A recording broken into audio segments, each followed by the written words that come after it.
बुद्धं शरणं गच्छामि धम्मं शरणं गच्छामि संघं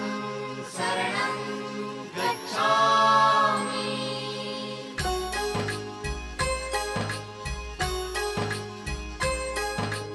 बुद्धं शरणं गच्छामि धम्मं शरणं गच्छामि संघं शरणं गच्छामि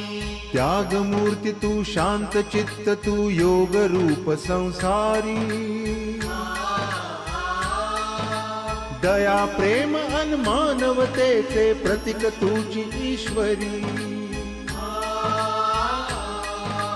सिद्ध मूर्ती सिद्धार्थ गौतम सकलांचा स्वामी